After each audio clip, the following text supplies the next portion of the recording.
Hi guys, welcome back to my channel. This is Karen S Dhingra और on the formal edit. आज मैं आपको मिलाने वाला हूं राहुल शर्मा जी से, जो IIM पास आउट होने के साथ साथ he runs a very very successful business. वो भी सिर्फ 3 साल के अंदर उन्होंने 17 ब्रांचेस खोली है उसकी। उसके साथ he is very famous on Instagram. जो बिजनेस टिप होते हैं, फाइनेंस टिप्स होते हैं, and the best part is मैं जब इनका कंटेंट देखता हूँ, घुमाते नहीं, ऑन पॉइंट बातें बताते हैं। तो welcome sir. Thank you sir, बहुत ज्यादा तारीफ कर दिया आपने। जब आप कॉलेज से निकले, क्या ये जो आपने टेक्सटाइल का बिजनेस स्टार्ट करा, क्या वही आपका गोल था या क्या हुआ आफ्टर योर कॉलेज? तो शुरू में मैंने जॉब्स की। I worked with IndiGo airlines, फिर मैंने Aakash group of institutes, WNS global, इनमें जॉब किया है। जॉब करते करते जैसा अपने दिमाग में रहता है ना, यार अपना कुछ करना है। हाँ, वो दिमाग में था। आइडियाज बहुत सारे थे, पैसा कम था, तो मैंने एक छोटा सा स्टोर गुड़गांव में गारमेंट्स का ओपन किया जब मैं जॉब कर रहा था उसके साथ साथ। तो 2019-20 तक एक स्टोर चलता रहा, मैं जॉब भी करता रहा, लेकिन वो फेज आ गया कि अब तो भाई अपना कुछ करना है, और वहां से फिर हमने ये ब्रांड बनाया। जब आपने स्टार्ट करा तो अपनी सेविंग्स लगाई उसमें या कहीं से आपने लोन लिया, पैसा लिया उसमें? नहीं, मुझे हमेशा ये था जो शुरू करना है अपने पैसे से शुरू करना है। कैरन भाई, एक और चीज जो मैं आपको इस पॉडकास्ट में बताना चाहता हूँ ना, बहुत सारा हम स्टार्टअप फंडिंग ये सुन रहे हैं, लेकिन जब भी आप कोई बिजनेस शुरू करते हो ना, उसको फेल होने के चांसेस बहुत ज्यादा होते हैं। पहला बिजनेस मैंने अपने पैसे से शुरू किया था, छोटे लेवल से शुरू किया, और यही मैं यूथ को रेकमेंड भी करता हूँ। छोटे से शुरू करो, बिजनेस बंद भी हो गया ना, you will be able to start another business. बहुत बहुत मोटिवेशनल स्टोरी है। मेरे को तो डेप्थ पे जाने का मन है कि जब आपने 6 साल या 7 साल की जॉब करी, तो जो आपने पहले उसको रेंट पे लिया या उस दुकान को खरीद लिया? नहीं, मैंने शॉप को रेंट पे लिया था। आज भी जो भी हमारे स्टोर्स हैं सब रेंट पे हैं। स्टार्टिंग में आपने स्टोर पे कितने स्टाफ रखे और आप खुद बार बार विजिट करते थे या सिर्फ वीकेंड पे जाते थे? नहीं, शुरू में मैंने 2 सेल्स स्टाफ रखे थे, एक स्टोर मैनेजर रखा था, और मैं सैटरडे संडे वहां जाता था। तो एक और इम्पॉर्टेंट डेटा, क्योंकि आपने पूछ लिया है तो वो शेयर कर देता हूँ। अपने रिटेल में आप देखोगे ना, किसी भी बिजनेस में 50% जो सेल है ना, करीब 50% वो सैटरडे संडे से निकलती है। अच्छा। तो अगर आप एक जॉब भी कर रहे हो और सैटरडे संडे आपकी छुट्टी होती है ना, आपके लिए बहुत अच्छी अपॉर्चुनिटी है कि आप एक साइड बिजनेस शुरू कर सकते हो। बाकी days you have your system, you have your software, store manager, वो लोग ये सब काम चला सकते हैं। तो मेंस वेयर क्यों नहीं शुरू करा, विमेंस वेयर क्यों?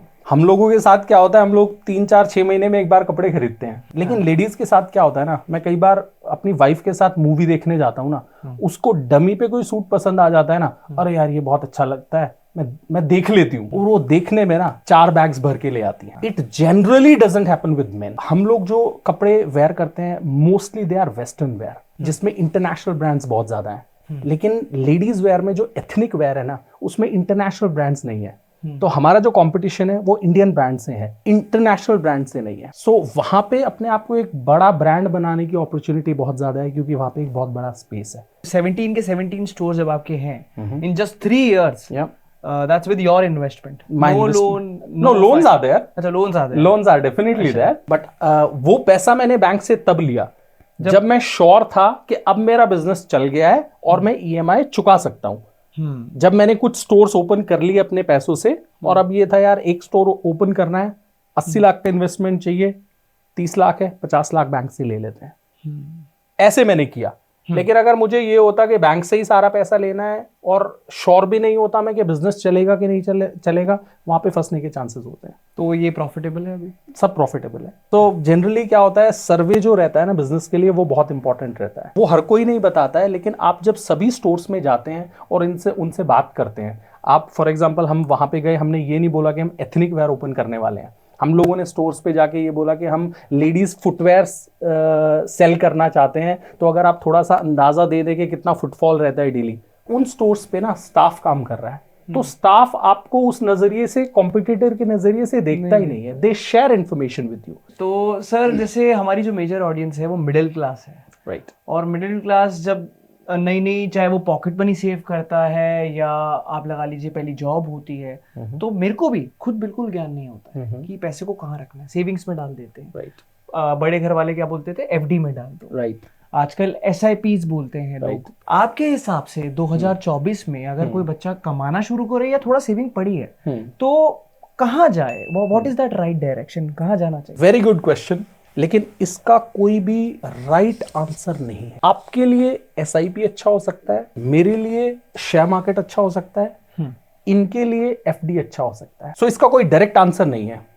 क्या करना चाहिए वो आपको बता देता हूँ। फॉर एग्जाम्पल, आपके पास 2 लाख रुपए हैं, आपको लगाने हैं। किसी भी बैंक के कस्टमर केयर पे फोन करके जब आप फ्री हो ना, घर पे 1 घंटे के लिए उनको बुला लो, उनको बता दो 2 लाख रुपए भाई लगाने हैं, कहाँ कहाँ लगा सकता हूँ, उनसे पूरा समझ लो। अगले दिन दूसरे बैंक के एग्जीक्यूटिव को फोन करो और उसको घर पे बुला लो, उससे पूरा समझ लो और उसको जो कल आपने समझाया वो समझा दो। यार आपका प्लान मुझे अच्छा नहीं लग रहा, कल जो मैंने एक्सिस बैंक से फॉर एग्जांपल समझा था ना, वो ज्यादा बढ़िया लग रहा है। अब वो आपको समझा देगा कि कल वाला प्लान क्यों अच्छा नहीं है। घर में जब आप फ्री टाइम में हो ना, आप एक्चुअली पैसा ही नहीं लगा रहे हैं, आपको फाइनेंशियल नॉलेज भी आ रहा है। आप ये ना सोचे कि मैं तो 1-1 घंटे डेली वेस्ट कर रहा हूं। नो, आप फाइनेंशियल नॉलेज लाइफ के लिए सीख रहे हैं। And knowledge is money. सिर्फ 2 लाख के लिए नहीं सीख रहे हैं आप।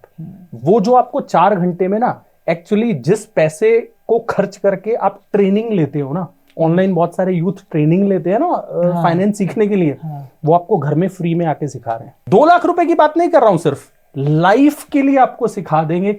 SIP क्या होता है, FD क्या होता है, दोनों में डिफरेंस क्या होता है, SIP में क्या ध्यान रखना चाहिए।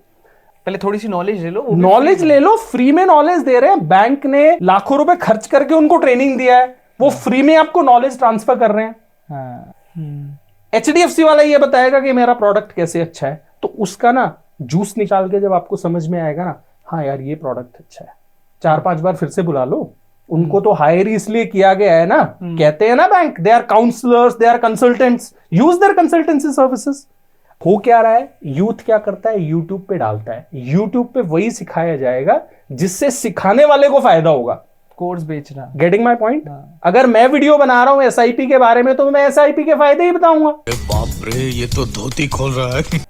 नुकसान नहीं बताऊंगा। मैं यूथ को सिर्फ यही समझाना चाहता हूं, ऑनलाइन इंफॉर्मेशन देख लो, लेकिन उसका निचोड़ निकालने के लिए आपको ग्राउंड पे उतरना पड़ेगा, आसपास वाले लोगों से मिलना पड़ेगा।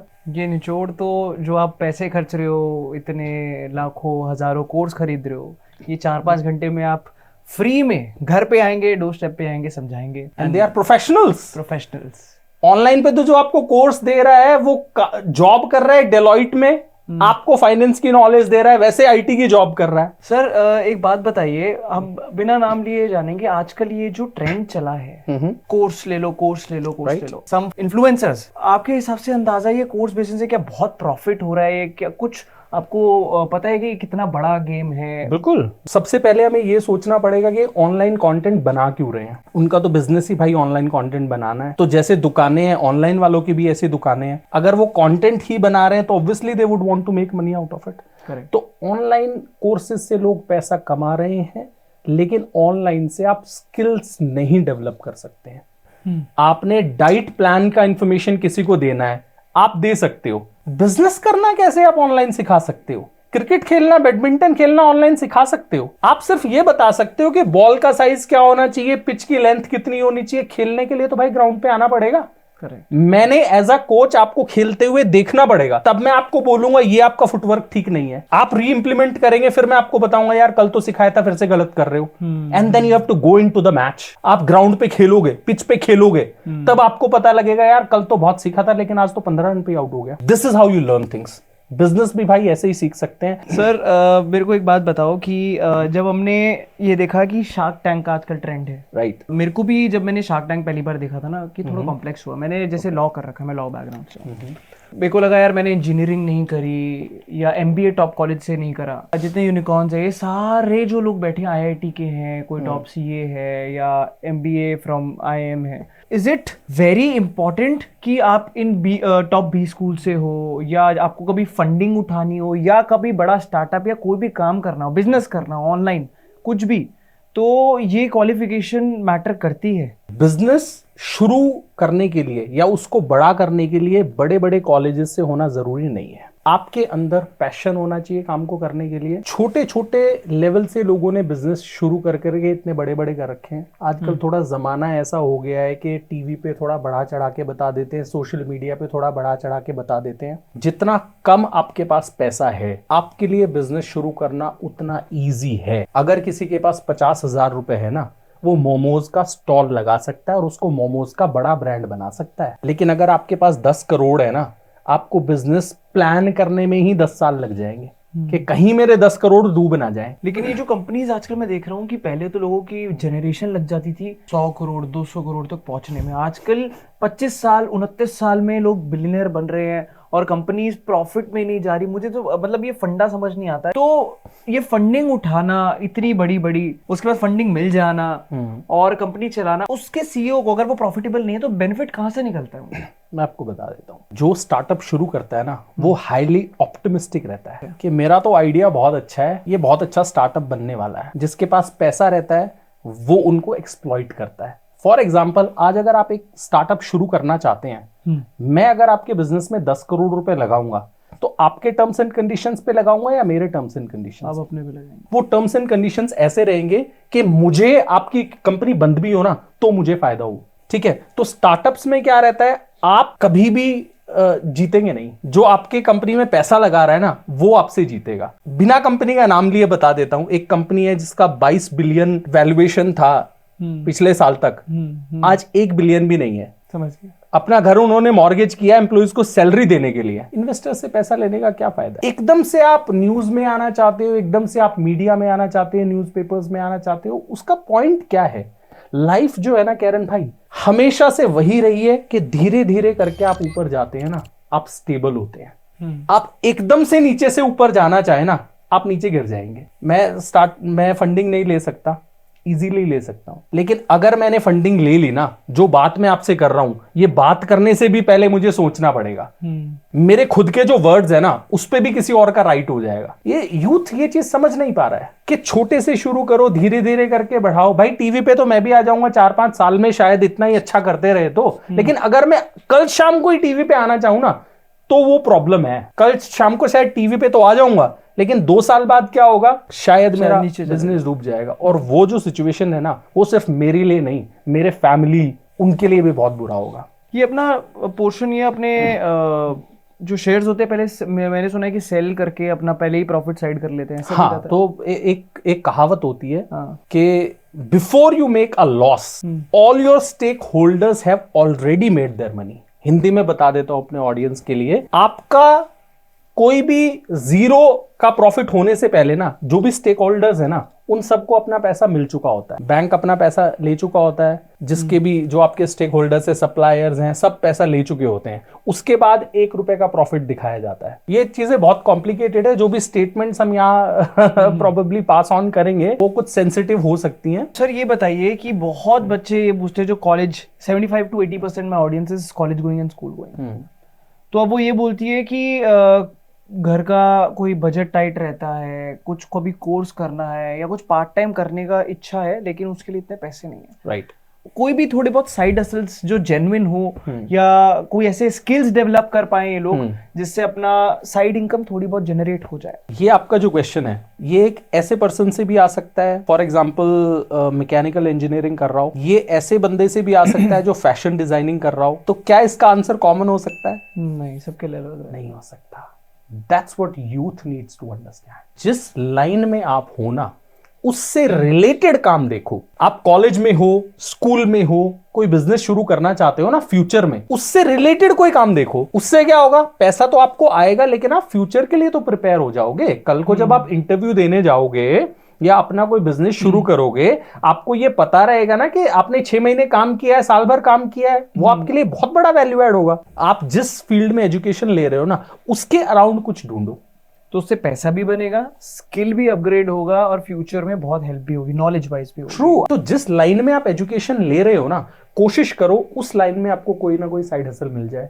बहुत मिल जाएंगे, आजकल बहुत सारे वेबसाइट्स हैं, थोड़ा मेहनत करना पड़ेगा। आपके पेरेंट्स ने मान लो 10 लाख रुपए लगाए हैं आपको इंजीनियर बनाने में, और मैं आपको बोल दूं कि रेस्टोरेंट में आप कैशियर की जॉब कर लो साइड हसल के लिए, तो शायद नहीं करना चाहिए। Correct, getting my point. तो जैसे आजकल स्टार्टअप का कल्चर है, जैसे कहते हैं ना अलग अलग चीजों का दौर आता है, वैसे आजकल स्टार्टअप का ट्रेंड है कि स्टार्टअप। तो मैं ये जानना चाहता हूँ कि स्टार्टअप वर्सेस अ जॉब, क्या सबके लिए स्टार्टअप बना या नहीं? देखो कैरन, भगवान ने ना हम लोगों को बहुत फ्लेक्सिबल बनाया है। हम कुछ और करते हैं, लेकिन अगर हम कुछ और करना चाहें ना तो हम काफी हद तक अपने आप को चेंज कर सकते हैं। हर आदमी बिजनेस कर सकता है। अब जॉब वर्सेस स्टार्टअप का जो क्वेश्चन है वो आपका आंसर कर देता हूँ। सोशल मीडिया पे बहुत सारे मैं वीडियोस देखता हूँ, जॉब तो कॉर्पोरेट स्लेवरी है, जॉब तो से तो तुम आगे नहीं बढ़ पाओगे, जॉब खराब है, ये है वो है। मैं उससे कॉन्ट्ररी एक चीज कहता हूँ, हर इंसान को 2-4 साल जॉब करनी चाहिए। बिल्कुल। पहली चीज, जब आप जॉब करते हो ना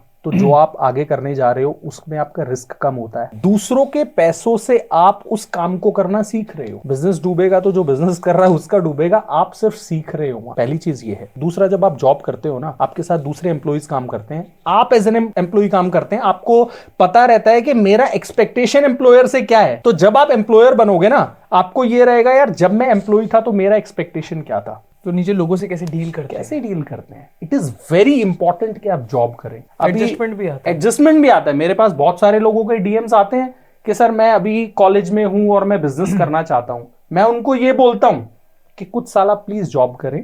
हो सकता है आपको ये चीज ऑफेंसिव लगे, क्योंकि सोशल मीडिया पे तो यही दिखाया जा रहा है कि जॉब जो है वो तो स्लेवरी है। बिल्कुल, जॉब स्लेवरी नहीं है। जॉब की अपनी एक वैल्यू है। अगर आप 30-35 साल तक जॉब करते जा रहे हैं और बिजनेस के बारे में नहीं सोच रहे हैं, तो मैं सोचता हूं कि आपने एक अपॉर्चुनिटी मिस कर दिया। लेकिन 2-3-4 साल जॉब करें। एंड स्टार्टअप में क्या क्या लगता है मतलब जैसे जॉब तो इट्स लाइक 9 to 5, राइट। लेकिन लोगों को ये भी बताओ, जैसे आप अपना काम स्टार्ट करें कि स्टार्टअप में आपका क्या खून मिट्टी पसीना, मतलब वो तो एक फिल्मी डायलॉग हो गया, लेकिन what all is startup ask for you like from inside, कि क्या क्या देना पड़ता है आपको स्टार्टअप के लिए। देखो, सबसे जरूरी चीज जो रहती है ना कैरन, वो रहता है हमें आइडेंटिफाई करना चाहिए कि कौन सी चीज है जो हमें मजा आता है काम करके।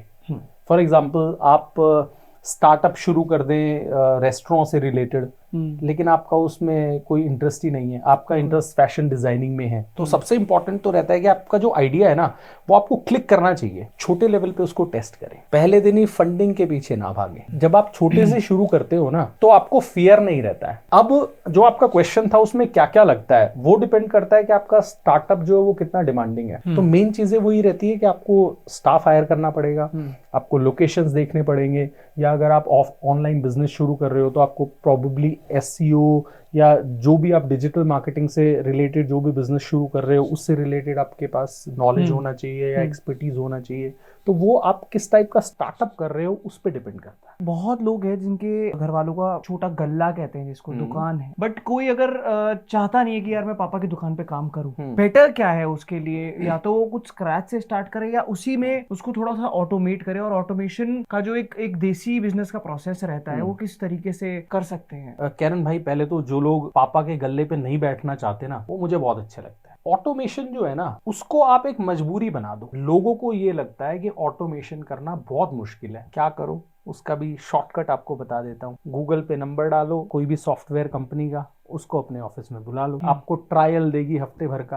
आपके जो प्रोडक्ट्स है ना या जो सर्विसेज है उनको खुद से आपके कंप्यूटर में लिस्ट करेगी। जो जो चीजें चाहिए लिस्ट बना के देंगे ना, वो चीजें ले आओ, आपके सिस्टम में 20 प्रोडक्ट डाल के दे देंगे ना, अब 20 से 200 तो आप कर ही लोगे। आपका डेली रूटीन कैसा रहता है इतने सारे स्टोर्स को हैंडल करने का? डेली विजिट करते हो या 17 है तो आज इस पे जाना है, आज इस पे जाना है, या how does your automation work for you? Business थोड़ा लार्ज स्केल हो गया है तो अब तो एरिया मैनेजर्स हैं, लेकिन जब 1-2 स्टोर्स हमारे थे तो मैं रेगुलरली स्टोर्स पे विजिट करता था। अभी तो क्या रहता है कि स्टोर मैनेजर्स हैं, वो एरिया मैनेजर्स को रिपोर्ट करते हैं, वो एरिया मैनेजर मुझे इन्फॉर्मेशन देते हैं। अभी मैं उतना ज्यादा स्टोर पे विजिट नहीं करता हूँ। मैं कोशिश ये करता हूँ कि जो हमारे एम्प्लॉइज है ना वो इस तरह से काम करे कि उनको लगे कि ये तो हमारी कंपनी है। मतलब मैं रतन टाटा जी का फॉलोअर हूँ, तो उनके जो प्रिंसिपल्स है उस पर मैं काम करता हूँ। मैंने आपकी कई वीडियोस देखी है जिससे देख के मुझे लगा था कि you are little anti stock market. हर बंदा स्टॉक मार्केट में इन्वेस्ट करना चाहता है आजकल।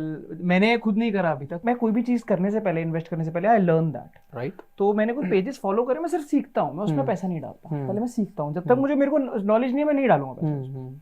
तो मैं देखता हूँ कोई एडवाइस है और फिर मैं लोगों के रिएक्शन देख रहा हूँ।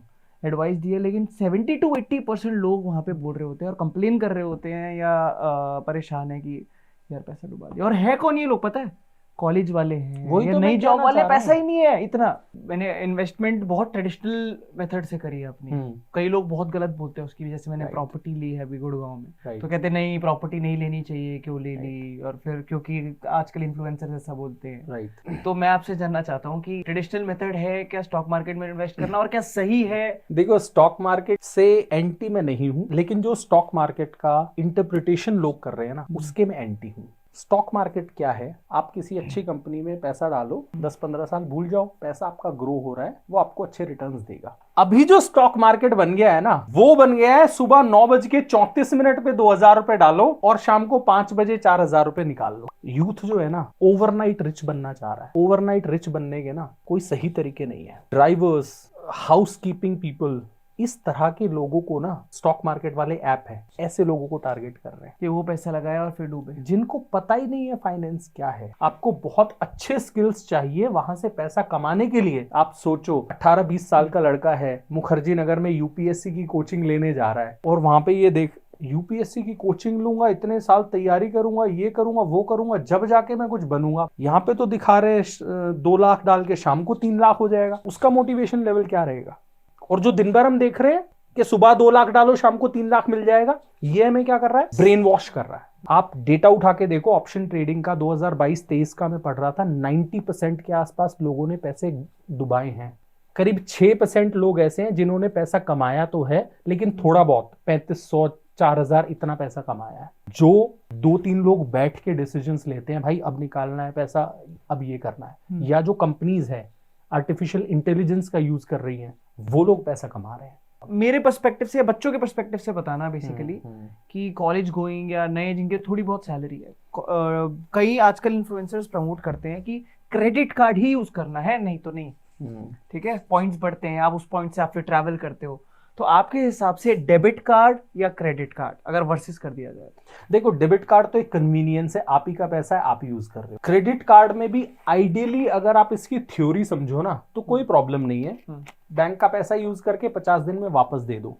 लेकिन जो प्रॉब्लम है वो बता देता हूं आपको। आजकल हमारा जो यूथ है ना, वो सोशल मीडिया पे वीडियोस देख देख के ना ऐसी चीजों की डिजायर रखने लग गया है जो उनके बजट में नहीं है। मैं परसों ये एक स्टडी पढ़ रहा था, इंडिया में जो यूथ लोन के लिए अप्लाई कर रहे हैं ना, उसमें से 20% लोन वेडिंग को और अच्छा बनाने के लिए है। 20%? Can you believe that? और लगभग इतने % लोन लोग वेकेशंस और ट्रैवल्स के लिए ले रहे हैं। मतलब आप 4 दिन घूमने के लिए या हफ्ते भर घूमने के लिए आप 4 साल की ईएमआई बनवा रहे हो। आप जिंदगी शुरू कर रहे हो एक लाइफ पार्टनर के साथ कर्जे का पैसा लेके। Does that even make sense to you? अरे शादी आप बड़ी करने के लिए आप लोन ले रहे हो, वेकेशंस के लिए लोन ले रहे हो। भाई पैसा नहीं है तो मत घूमो यार, पैसा कमा लो फिर घूम लेना। यही प्रॉब्लम क्रेडिट कार्ड से है। अगर आप क्रेडिट कार्ड स्वाइप करके 50 दिन में बैंक का पैसा वापस कर रहे हो, there is no problem. Bank कमाता ही तब है जब आप टाइम पे नहीं देते। और बैंक को तो पता है ना कि लोगों को इतना ज्यादा इन्फ्लुएंस किया जा रहा है कि उनको तो घूमने जाना है, उसके लिए लोन ले रहे हैं। और मैंने कई वीडियोस में ये भी देखा है और पढ़ा है कई आर्टिकल्स में कि कई बैंक्स भी इन्फ्लुएंसर्स को क्या कहते हैं, साइलेंट प्रमोशंस होती है, साइलेंट प्रमोशंस होती है जिसमें पेड प्रमोशन का टैग नहीं डलता है, भी कहता है कि क्रेडिट कार्ड के यूजेज के हमें वीडियोस ज्यादा बनाने चाहिए, जिससे लोग क्रेडिट कार्ड में बेसिकली क्या है, अगर आप ऑन टाइम पेमेंट कर रहे हैं तो बहुत बढ़िया है। पॉइंट सिस्टम भी ले रहे हैं तो भी बढ़िया है कि अगर आप टाइम पे दे रहे हो, पॉइंट यूज कर रहे हो, उससे खरीदारी कर रहे हो, शॉपिंग कर रहे हो, ट्रैवल अगर आपको मिल रहा है तो आप उसको पॉइंट्स को यूटिलाइज करके टाइम पे पैसे दे रहे हो। लेकिन 40% जो जनता है वो टाइम पे वापस कर ही नहीं पा रही। करण भाई, एक बात आपसे पूछता हूँ, क्रेडिट कार्ड के जो पॉइंट्स मिलते हैं उससे शक्ति भोग आटा खरीद सकता हूँ क्या? नहीं खरीद सकता ना। नहीं। सरसों का तेल घर में सब्जी बनाने के लिए खरीद सकता हूँ? नहीं। क्या खरीद सकता हूँ? मार्क्स एंड स्पेंसर से जैकेट खरीद सकता हूँ। अगेन डिजायर्स, जो पॉइंट्स है ना, वो आपको एक ऐसी चीज खरीदने में हेल्प करने वाले हैं जो आप शायद ना लेते, लेकिन अब आपके पॉइंट्स हैं तो आप ले रहे हो। बहुत सारे इन्फ्लुएंसर्स हैं जो अपनी मर्चेंडाइज निकालते हैं, क्योंकि मैं फैशन में हूँ तो मुझे पता है कि कितने लोग अपनी खुद का ब्रांड निकालते हैं, क्लोथिंग। लेकिन क्लोथिंग ब्रांड किसी भी यूट्यूबर के इतनी ऑडियंस होने के बाद भी कोई बहुत बड़ा नहीं करता है। तो हमें बताइए कि क्या क्या चीजें ध्यान रखनी पड़ती है, ये क्या आम आदमी का बिजनेस है या ये लार्ज स्केल के लिए फायदा है इन चीजों में? यूथ क्या कर रहा है, पहले दिन इंस्टाग्राम पे पेज बनाया, टी शर्ट की फोटो अपलोड की, पेज पे एक ही फोटो है उसको बूस्ट कर दिया। फॉर एग्जाम्पल मैं टी शर्ट बेचना शुरू कर देता हूँ, पूरे इंडिया में कस्टमर्स बैठे हैं, मैं एड्स रन कर दूंगा, मेरा वीडियो जो है वो लुधियाना में, हैदराबाद में सब लोग देखेंगे और मुझसे टी शर्ट परचेज कर लेंगे। लोगों को ऐसा लगता है, लेकिन लोग ये भूल जाते हैं कि जो टी शर्ट आप बेच रहे हो ना, वैसी ही सेम टी शर्ट अंबानी जैसे, टाटा जैसे और बड़े जो बिजनेसमैन है ना वो बेच रहे हैं। आप दिन में 20 पीसेस बेचोगे, वो 2 लाख पीस बेच रहे हैं। तो जब आप ऑनलाइन माल बेच रहे हो ना, ठीक है पूरे इंडिया में आप बेच सकते हो, लेकिन ये मत भूलना कि वो चीज सिर्फ आप ही नहीं बेच रहे हो। आप उनसे compete कैसे कर पाओगे, ये पहले आपको सोचना पड़ेगा। मान लो मैं कम पीसेस सेल कर रहा हूं, शुरू में तो मैं कम पीसेस ही सेल करूंगा, तो मैं मैन्युफैक्चर तो करके नहीं बेचूंगा, मैं तो किसी से लाके बेचूंगा। तो जिससे मैं ला रहा हूं वो खुद ऑनलाइन बेच रहा है। तो सबसे बड़ा जो चैलेंज मैं यूथ को समझाना चाहता हूं वो ये है कि पहले आप अपने आसपास के छोटे व्यापारियों से compete करो, उनको बीट करो। वो कैसे कर सकते हैं वो बता देता हूं। अपना एक सोशल मीडिया पेज बनाओ, कम खर्चे में खुद से उसमें पोस्ट वगैरह करो। सबसे पहले तो ऑनलाइन बिजनेस में ना आपको ट्रस्ट जनरेट करने की जरूरत है। सबसे पहले एक दुकान खोलो, उसको ऑनलाइन लेके जाओ, इंस्टाग्राम, फेसबुक, वहां पे एक एक 2-2 पीसेस बेचना शुरू करो। पहले कोशिश करना कि ऑफलाइन जो आपने दुकान खोली है ना वहां पे बेचना शुरू करें। फिर आप थोड़ा थोड़ा करके ऑनलाइन अपने पेज को बढ़ाना शुरू करो। आज 2 पीस, अगले महीने 20 पीस, फिर 200 पीस, ऐसे धीरे धीरे करके अपने सोशल मीडिया पेज को टाइम दें। पहले जहां पर आप बैठे हैं ना उसके आसपास जो लोग हैं ना उनको बेचने की कोशिश करें, उनको अपने फॉलोअर्स बनाएं, क्योंकि उन्होंने आपकी दुकान देखी हुई है। करेक्ट। आप ऐड करे बिना उनको बेच सकते हैं, एडवर्टीजमेंट में बहुत ज्यादा पैसा जाता है। फिर अपने शहर में उन लोगों को बेचने की कोशिश करें जो आपकी दुकान पे नहीं आ सकते, लेकिन अगर कोई इशू हुआ तो उनके दिमाग में ये है कि मैं दुकान पे पहुंच जाऊंगा। फिर अपने आसपास वाले सर्कल से अपने शहर में बेचना शुरू करें। जब आप ये सब चीजें करोगे ना, आप अपने आप को एक बिजनेसमैन की तरह डेवलप कर लोगे। थोड़ा सिटी से बाहर निकलो। जब आप ये चीजें कर लोगे ना, तो आप शायद बड़े व्यापारियों से compete करने के लिए भी तैयार हो जाओगे। और आप आसपास भेज रहे हैं तो शिपिंग कॉस्ट भी कम है। ऑनलाइन बिजनेसेस जो है ना वो फेल होने का सबसे बड़ा रीजन है high shipping cost, exchange and returns. Customer के घर पे पीस गया, वहां से उसने वापस आपको भेज दिया, मुझे तो नहीं चाहिए, दोनों साइड की आपकी शिपिंग कॉस्ट लग गई। और अगर एक्सचेंज आपको भेजना पड़ा तो तीसरी बार की भी शिपिंग कॉस्ट आपके पास से लग गई है। तो ये जब खर्चे होने लग जाते हैं तो यूथ सोचता है नहीं यार इंस्टाग्राम पे तो मजा नहीं आ रहा, Amazon, फ्लिपकार्ट या और किसी पोर्टल पे बेच देते हैं। 30% आपका मार्जिन था, 20% तो आप उन्हीं को दे रहे हो, 18% उनको दे रहे हो, डिपेंडिंग ऑन योर कैटेगरी।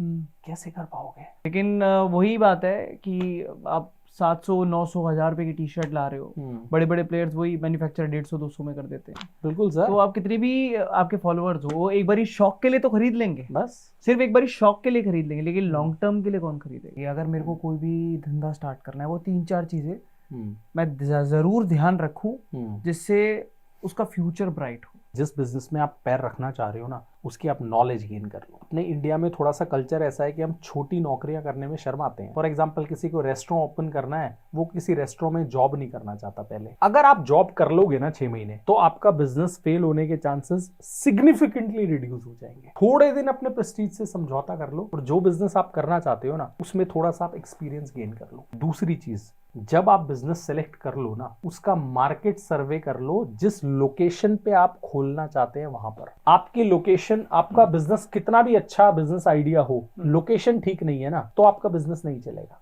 तो लोकेशन ढूंढने में ना टाइम लगाओ। कोशिश करो कि लोकेशन ऐसी हो जहां पे जो प्रोडक्ट आप सेल करना चाहते हैं, जो सर्विसेज आप सेल करना चाहते हैं ना, उससे रिलेटेड कस्टमर्स वहां पर आते हो। अभी क्या हो रहा है आप देखोगे तो अपने हाईवेज पे बहुत सारे ढाबे हैं, फैमिली ढाबे देखते हो, उनके बाहर क्लोथिंग ब्रांड्स खुल गए हैं बहुत सारे, देखते हो वो खुलते हैं और बंद हो जाते हैं। जब हम फैमिली ढाबे पे खाना खाने जाते हैं ना तो हम कपड़े खरीदने नहीं जाते। लोगों को ये रहता है कि यहाँ पे 30,000, 10,000, 20,000 लोग डेली आते हैं तो हमारे तो कपड़े बिक ही जाएंगे। फुटफॉल है, लेकिन फुटफॉल है, आप कपड़े खरीदने थोड़ी आ रहे हैं। तो आप जो बेच रहे हो ना उसका कस्टमर होना चाहिए। जो गढ़ है ना चीज का, उस गढ़ में घुस जाओ। अगर आप कंपटीशन से डरोगे तब तो फिर बिजनेस ही मत करो। मान लो आज आपने बिना कंपटीशन वाली जगह पे बिजनेस खोल भी लिया, जैसे ही आपका बिजनेस अच्छा चलेगा कंपटीशन तो स्टार्ट हो ही जाएगा, कोई और नेक्स्ट शॉप खोल लेगा। कंपटीशन से मत डरो, लोकेशन ऐसी चूज करो जहां पे उस चीज का गढ़ हो। फिर ये देखो कि दूसरों को मैं बीट कैसे कर सकता हूं। जब आपको लगे ना इनको मैं बीट कर सकता हूं,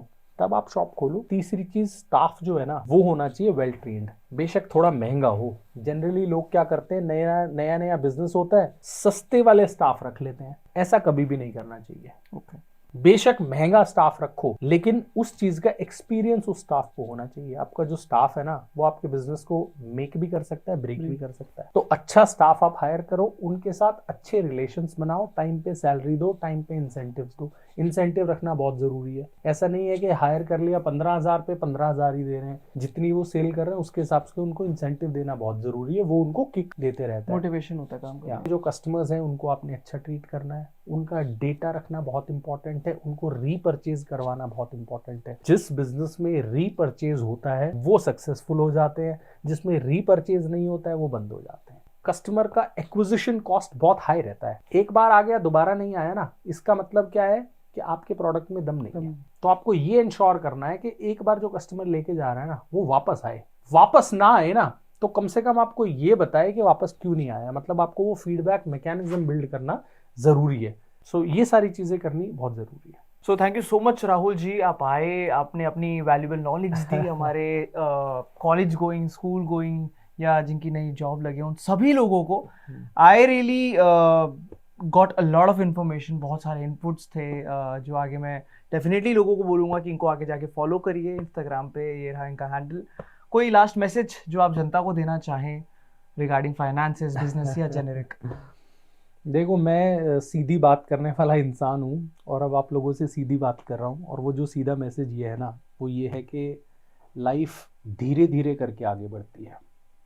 रातों रात जो करोड़पति बनना चाहते हैं ना वो शायद बन तो जाते हैं, लेकिन एकदम से जब नीचे आते हैं ना तो उनका और उनकी फैमिली का ना मतलब रेस्ट ऑफ द लाइफ जो रहता है ना वो बहुत अच्छा नहीं रहता है। तो धीरे धीरे करके आगे बढ़ने की कोशिश करें। आजकल जो सोशल मीडिया पे दिखाया जा रहा है ना, मैं साधारण शब्दों में कहूँ तो हवाबाजी में कुछ नहीं रखा है। थोड़ा सा डाउन टू अर्थ रहें और लाइफ के मज़े लें। बहुत ज़्यादा स्ट्रेस लेने की ज़रूरत नहीं है। Thank you.